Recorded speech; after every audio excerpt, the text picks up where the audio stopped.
est un euro dette. Il est emprunté par quelqu'un. Alors que le galet n'est pas entaché d'intérêt, puisqu'il ne circule qu'au sein d'un réseau et à aucun moment ne va participer à une quelconque spéculation. C'est une monnaie d'échange, c'est pas une valeur. C'est une monnaie d'échange, absolument. Alors, vous avez commencé, vous étiez avec un capital.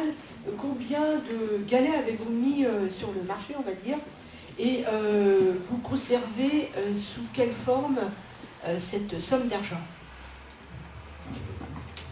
Donc actuellement, on doit avoir en circulation 4000 galets, je pense. Donc les euros que l'on récupère en échange des galets sont placés à la NEF, donc Nouvelle Économie Fraternelle. Alors c'est une banque, effectivement, où ça va le devenir prochainement, on l'espère. Pourquoi ce choix? Parce que ça nous semble être la banque la plus éthique que l'on connaisse. Elle prête l'équivalent de ce qu'elle a en dépôt. Hein, elle ne va pas prêter 2 euros si elle en a un en dépôt, ce qui n'est pas le cas d'une banque. Hein. Une banque va prêter, à partir du moment où elle a 1 euro, elle peut en prêter 10. Elle peut en prêter 10, elle peut en prêter 10, et qui peut être prêté à une autre banque qui va elle-même générer d'autres masses. Et donc, pour ce qui nous concerne, 1 euro sera prêté pour ce montant-là. En fait, on est dans un système de monnaie locale, donc sans intérêt, donc hors du système bancaire classique avec intérêt. Ce que je voudrais savoir, s'il existe à l'heure actuelle un exemple d'échange de monnaie locale, en supposant qu'il existe une monnaie, la Havane, une autre à Auray. Est-ce qu'il existe un exemple d'échange? Lors de nos rencontres des différentes monnaies locales qui sont en projet, ça a été notamment une discussion lors de la rencontre nationale des monnaies locales, parce qu'il faut savoir que 2 fois par an, il y a une rencontre nationale des monnaies locales. Donc la dernière a eu lieu au Pèlerin en novembre. Et à cette occasion-là, on était tous les quatre projets de Morbihan se retrouvaient là-bas. Et notamment aussi avec Brest, on a pu échanger sur ce projet-là. Mais c'est à élaborer, c'est à réfléchir, quel sens ça a, qu'est-ce que ça produit comme effet. Donc voilà. À la base, la monnaie locale, elle a été créée pour justement aller contre le système capitaliste. On a bien vu que là, on a mis en place l'euro par rapport à la circulation dans plusieurs pays. Est-ce que vous n'avez pas peur qu'il y ait un moment où ça bloque justement pourquoi on n'a pas fait une monnaie locale nationale? Je pense que l'importance de la monnaie locale, c'est effectivement, pour moi personnellement, c'est un outil pédagogique. C'est commencer à comprendre ce qu'est ce système d'échange qu'on a mis en place et pourquoi il s'est mis à dérailler et à devenir quelque chose d'autre. Donc l'idée de monnaie locale, c'est reprendre le pouvoir localement sur ce moyen d'échange, le comprendre.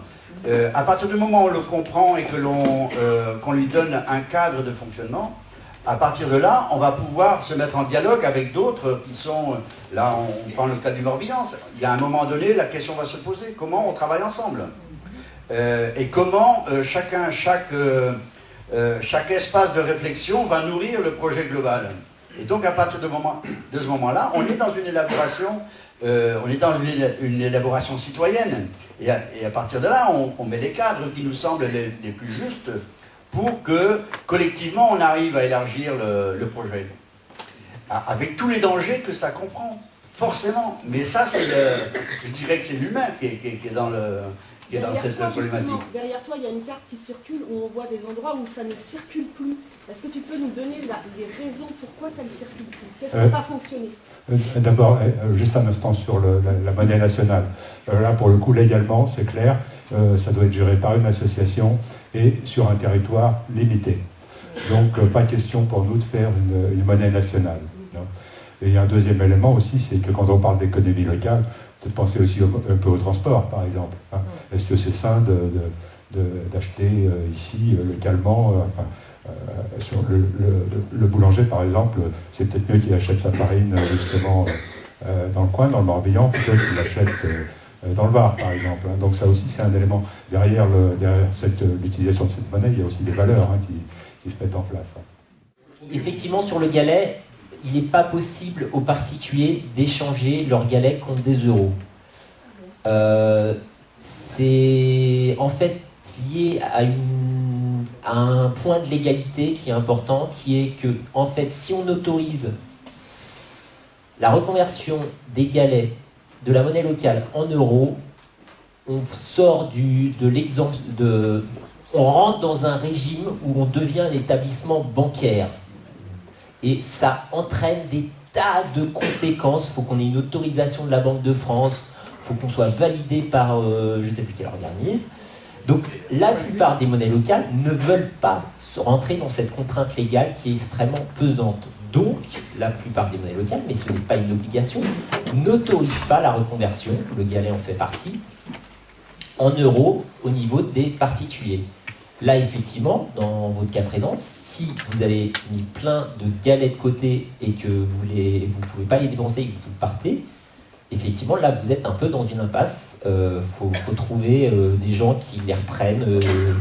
Voilà.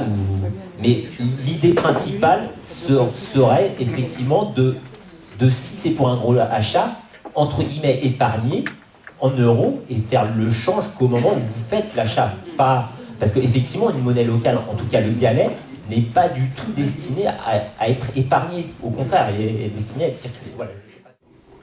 En cela, donc, on peut dire que la monnaie locale, c'est effectivement une façon de sortir de la spéculation, etc.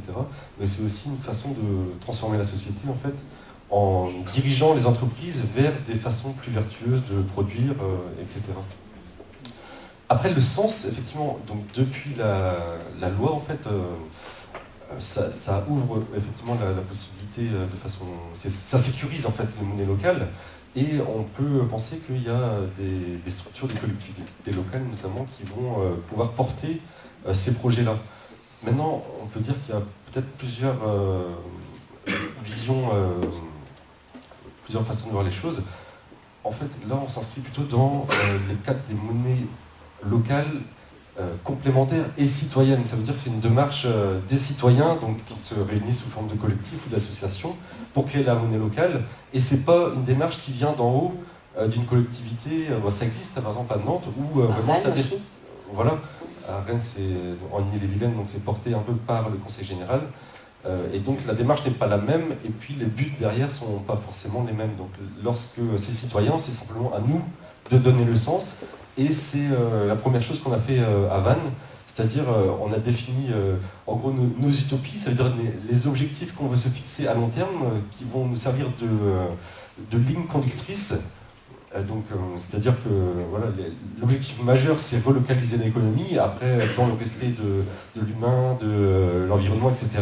Et petit à petit, on va définir des objectifs concrets pour sélectionner les entreprises et donc permettre aux consommateurs effectivement de savoir ce qu'ils achètent et puis aussi de diriger l'économie en fait vers ce qu'on veut, quoi. Alors je voudrais savoir exactement comment on crée les galets. Est-ce qu'ils sont créés en déposant un euro quelque part ou est-ce qu'ils sont créés tout simplement en imprimant un papier? Donc le galet, donc on a fait appel à un dessinateur qui nous a fait les graphismes. Ensuite on a été à l'imprimerie et on a imprimé des billets. Voilà, c'est aussi simple que ça. Et donc ensuite, donc on a une valeur imprimée de 70 000 galets. Les euros, donc ça prend valeur au fur et à mesure qu'on les échange contre des euros. On a mis en place, donc les membres fondateurs de l'association sont des points de change et d'adhésion, puisque toute personne qui va échanger des euros contre des galets doit être adhérente de l'association. Ça c'est le premier point. Le commerçant, le prestataire qui va accepter les galets est également assigné, a répondu à un questionnaire a répondu à la charte de valeurs que l'on a établie. Et puis, pour qu'un prestataire soit agréé, il passe en comité local d'agrément, qui se réunit tous les mois, une fois par mois, le jeudi, et toute personne qui souhaite y participer peut participer. Ensuite, on récupère, donc au fur et à mesure qu'il va y avoir des échanges d'euros en galets, donc cette masse-là va se démultiplier au fur et à mesure que ça va se répandre. Alors, les euros qui restent, les euros qui sont échangés, qui sont donnés à quelqu'un, par exemple à un commerçant, dans la charte de ce commerçant, que doit-il faire de ces euros? A-t-il le droit de les placer? A-t-il le droit de les remplacer? Donc c'est l'association qui va récupérer les euros collectés dans le cadre de l'échange, et ces euros-là devront être déposés à la nef. Donc c'est une banque éthique qui, elle, de son côté, va utiliser cette masse d'argent éventuellement pour financer des projets locaux qui répondent aussi à un certain nombre de critères éthiques. Concrètement, on vient de nous expliquer que lorsque un galet est émis, il a autant de valeur que lorsque la BCE émet 1 euro. Papier de l'un, papier de l'autre, c'est la même chose. Je tiens à rappeler votre attention que nous, on est sérieux, lorsqu'ils produisent des galets, ils n'en produisent pas plus que ceux qui circulent. Alors que la BCE aujourd'hui, qu'est-ce qu'elle fait? Elle injecte énormément de liquidités qui sont des dettes qui sont transférées aux États. Alors, moi je crois qu'on est bien parti en créant de plus en plus de monnaie locale, parce qu'avec la crise qu'on nous annonce et qui risque d'être plus importante que celle de 2008, on sera davantage armé, parce qu'on pourra continuer à aller acheter son pain, on pourra peut-être continuer à aller acheter des services localement, on pourra peut-être résister comme aurait pu le faire, à mon avis, la Grèce, si elle avait eu l'intelligence de créer plutôt une monnaie à ce moment-là parallèle par rapport à ce foutu euro.